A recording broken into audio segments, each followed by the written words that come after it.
আসসালামু আলাইকুম। আজকে আমরা রেডি করলাম পাকিস্তানি জনপ্রিয় পেশোয়ারি বিফ।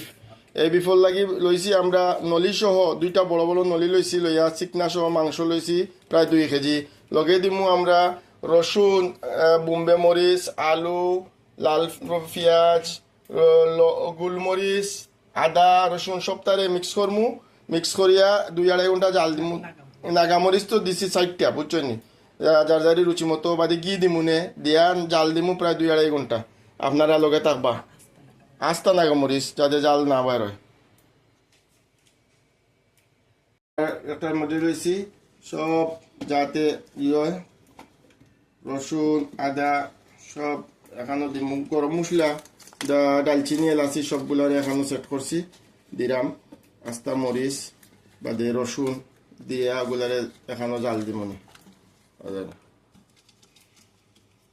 আর এরপরে হইল গিয়া ঘি 2-2.5 চামচ ঘি দিবা। যার যারি দিয়ে করালে আমি এখানে দিলাইরাম, কারণ চিকনা শো আছে হইতো না।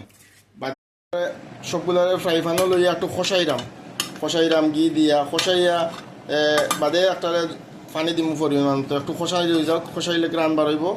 বাদে মাংসরে পানি দিয়া কয়েক ঘন্টা জাল দিমু, প্রায় 2 ঘন্টার লাগান।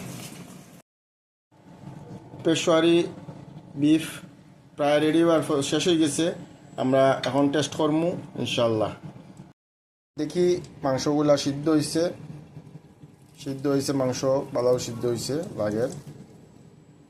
এর বাদে রসুনটাও খুব হয়েছে, রুচি হয়েছে। একটু খাইয়া দেখেছেন কি হয়েছে। সেই রকম হয়েছে। দোয়া করবা। আসসালামু আলাইকুম।